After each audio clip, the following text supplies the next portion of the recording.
Being the new guy in jail sucks, especially if you've never been there before.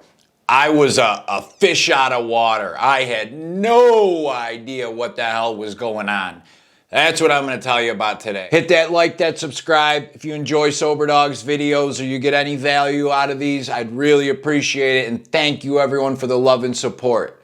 All right, let's get right into it. So when you get transferred from Rochester, where I was, county jail, to New York State prison, the first stop is Wendy Correctional, which is a maximum outside of Buffalo. Then they take you to Elmira Correctional in Elmira, New York. This place is a freaking castle. I literally think it was a Civil War castle, like war stronghold that they transferred to a prison years later.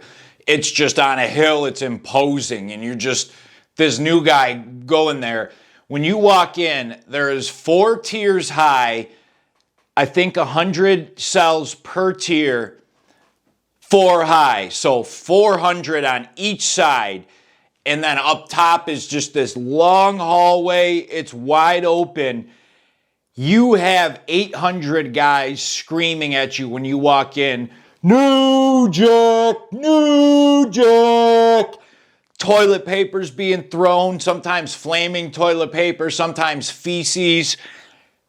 That was one of the first experiences I had of prison, and I was like, holy shit, I am out of my element. What the hell? So back up. Prior to that, I had spent like 75 days in county jail.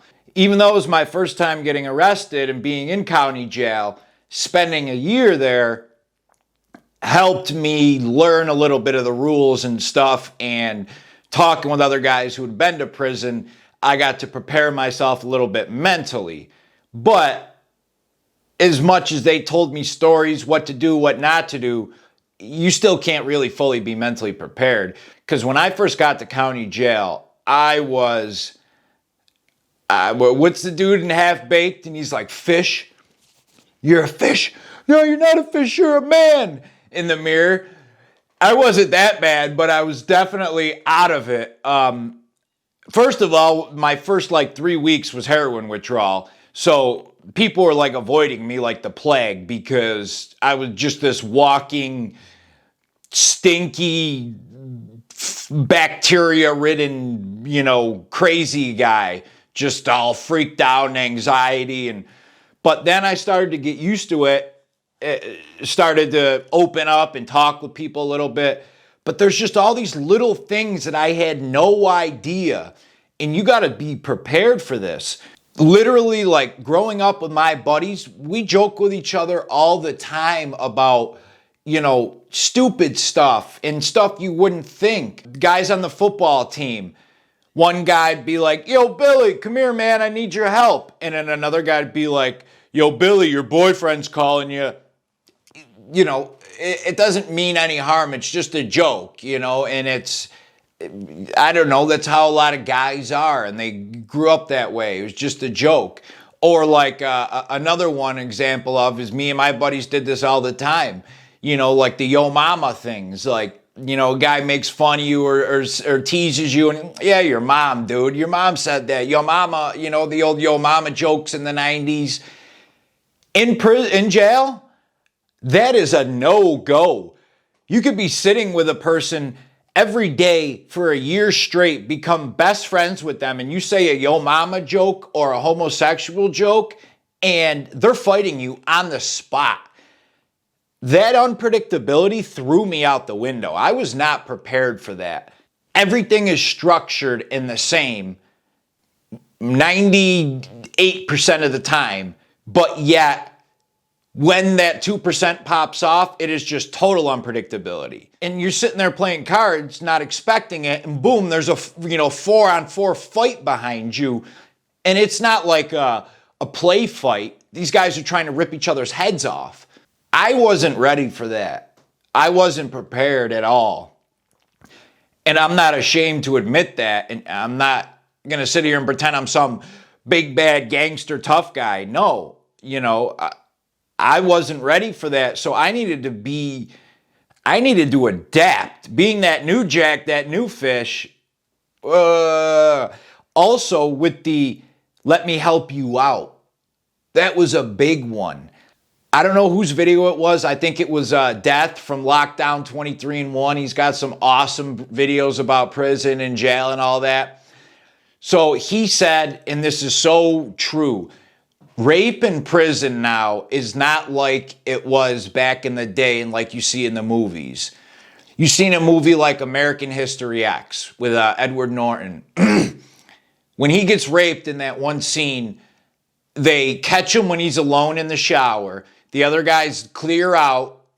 The guys come in there. They hold him up physically, and the one guy rapes him like brutally and physically. That's not how rape is nowadays in prison. Rape is subtle manipulation over months and months, and then it can be taken like that at the end, but usually not. Usually it's subtle extortion and manipulation. Hey, I'm going to do some subtle manipulation myself, little piece by piece, like in the prison. If you like Soberdogs, hit that subscribe, hit that like. But I ain't going to ask nothing else back from you. Just watch the content and enjoy. All right? Thank you guys. You guys are freaking awesome. So what I mean by that is, you come to jail, the first or the third or fourth day I was there in the unit upstairs, so it would have been like my 8th day because I spent a couple days downstairs. A guy came up to me, he was a trustee, and he said, yo, do you want to borrow a shirt, clean pair of socks, things like that? My first instinct, sure. I'm in the same clothes I've been wearing for 8 days. Same boxers I got arrested in, same white shirt and socks I got arrested in. So 9-10 days on those. I stink. Yeah, of course. He lets me borrow it. Now, this guy ended up being a genuine guy. He never asked me for anything back for it. He gave me some soap. I ended up getting to know him after, play cards with him. He was a good dude. But that same situation happens all the time where new guy comes in, yo, you want to borrow this? Yeah, sure. Or here, you could have these. Same thing with food. That guy's hungry his first night there. And, they give you your last meal at 4 p.m. By 10 p.m., you're starving. Yo, you want a Snickers? Yeah. Boom, eats it. Next night, yo, you want a Snickers? Another one, man? Sure. Third night, guy comes to you, yo, I need you to do this or that. Well, no, man, I'm not doing that. I'm not going to go fight that guy. I'm not going to go in your cell with you and shut the door. Yo, remember I gave you those? You owe me for those. That subtle manipulation happens over months and months. It's like guys say, if you come back to your cell or your bed and there's like a package of food or clothes, don't accept it or be careful accepting it. Depends on who it's from, what they want back for it. I've even said to guys too, once I got to know it a little bit better, a guy asked me, he gave me a bar of Irish Spring soap, a towel, and a thing of shampoo. Doesn't seem like a lot, but a towel in county jail is a big deal, a big normal towel, because they give you these little white towels that are like this long, don't cover any of you, and suck. So a good, nice towel is a big deal. You only get one per person. Shampoo, big deal.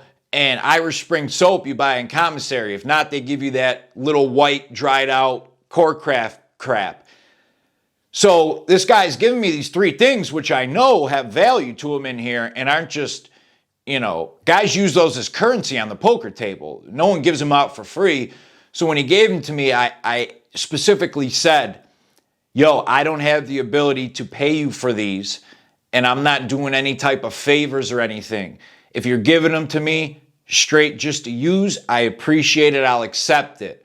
But if you're going to come at me 2 days from now saying you want something back or you need a favor, go ahead and keep it. And he respected me saying that and knew where I was coming from, gave it to me and said, nah, I ain't expecting anything. Pass it on to the next dude when a new guy comes in and you got some extra stuff. So, but that can easily turn bad, and I've seen it turn bad, which is what I'm going to tell you guys in the next video. All right? K Ruggs, the Sober Dog, and I'm out. See ya.